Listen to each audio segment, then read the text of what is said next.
School is back in session in several parts of the country, and if it's not in your area yet, it will be very soon. So on today's episode, we're going to be talking about some different tips and tricks for schools, school zones when school is in session, and some reminders and rules about school-aged children and you driving.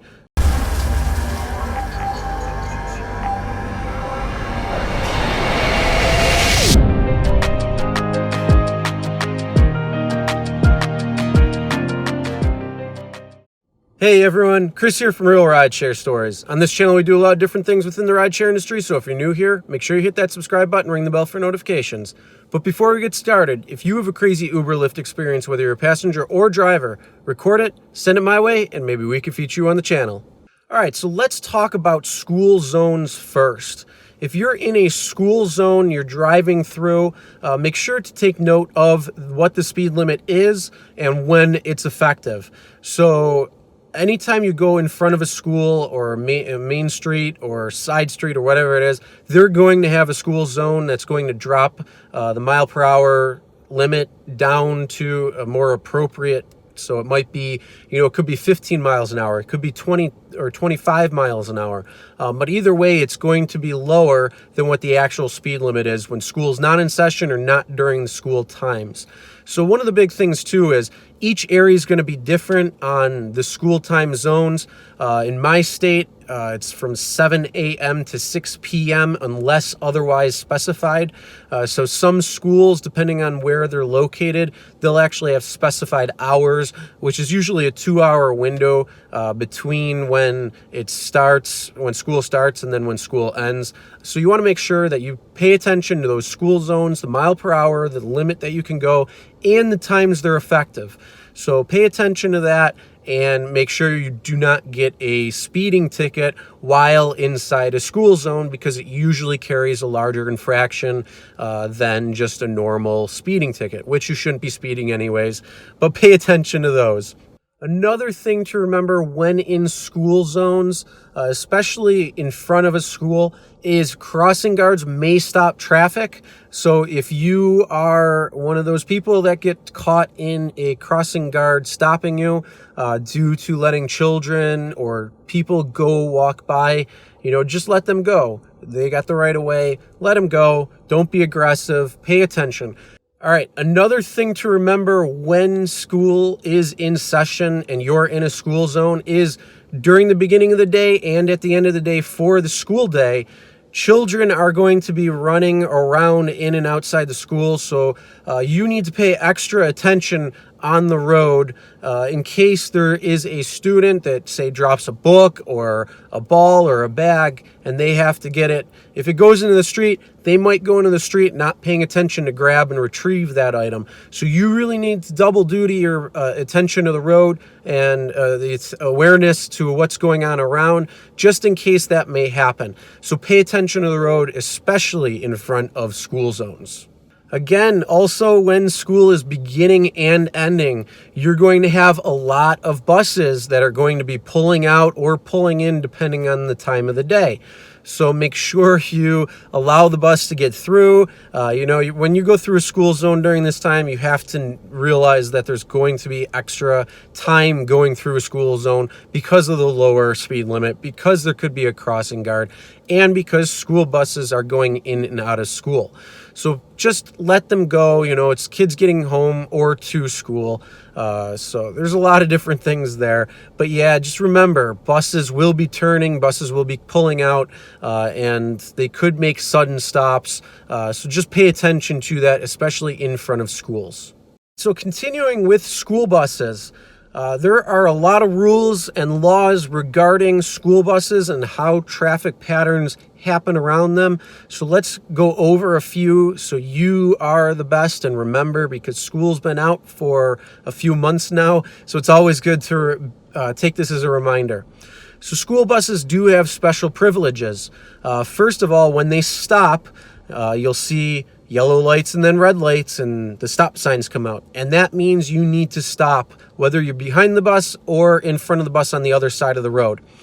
You need to stop no matter what. So even if it's a big 4-lane, 6-lane street, whether they're stopping and only letting somebody out on the one side of the road because they're not going to cross over 4 lanes of traffic or more, if you still have to stop on the other side.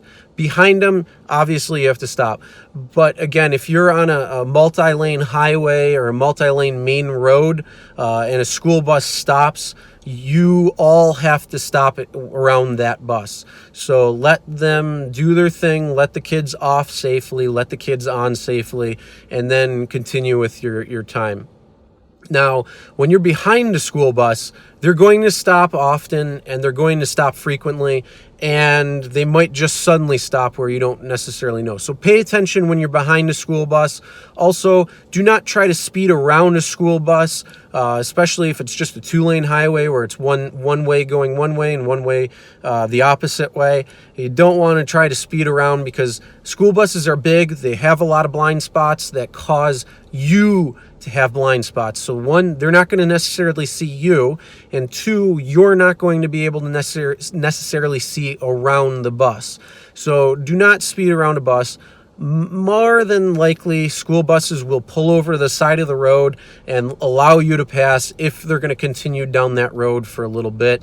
If not, they're probably going to be turning pretty soon. So again, just stay behind them and only pass them if they allow you to, if they pull over and are safe. And lastly, again, just a quick reminder is if the bus is stopped and has the lights on, stop. All lanes of traffic have to stop.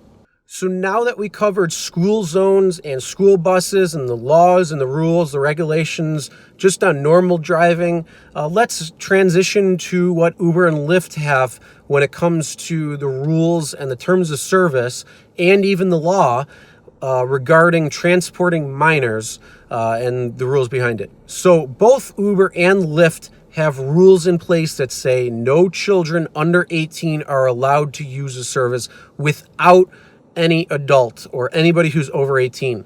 So that means if you have children in a car who do not have somebody over 18, you are, as a driver, are not allowed to take that ride.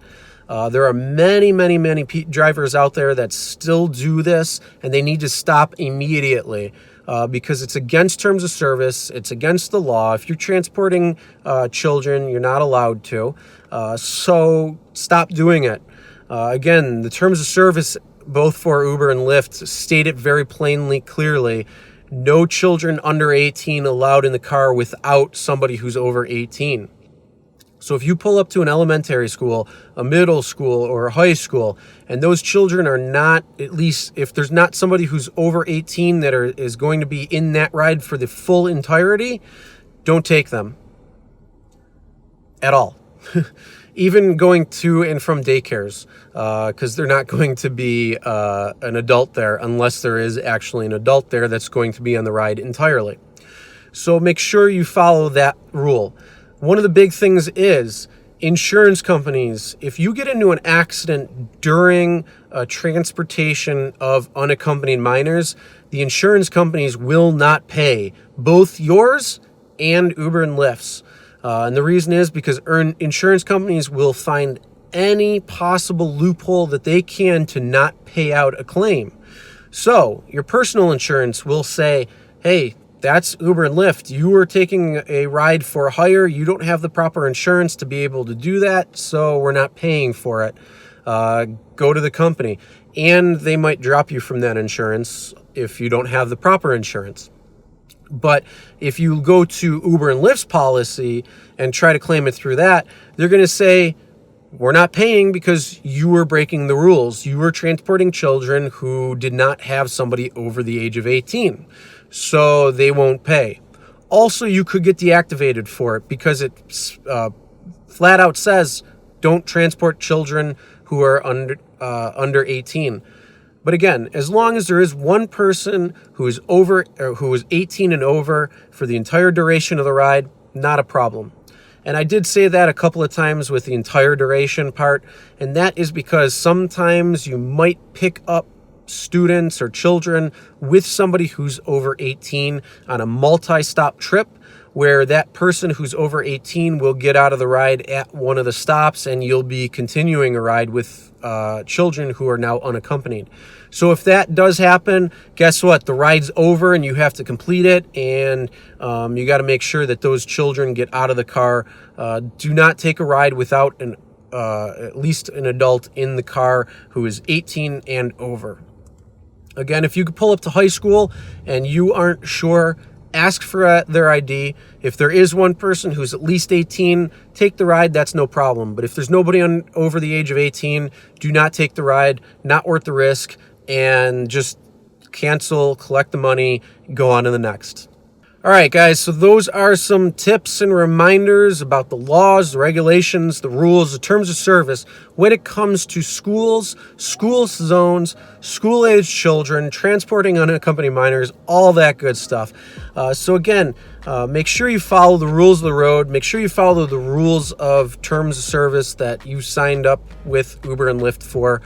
Don't risk anything happening. Be safe, be smart, make good decisions. And other than that, that's the end of today's video. If you guys have any comments, questions, or concerns when it comes to school zones or transporting children or anything like that, comment below. But again, don't take children unaccompanied. It's not worth it. But yeah, comment below with any other tips that you might have as well. Make sure you hit that subscribe button, ring the bell for notifications so you'll be notified every time a new video is uploaded. And as always, never drink and drive, always tip your drivers, and we'll see you next time.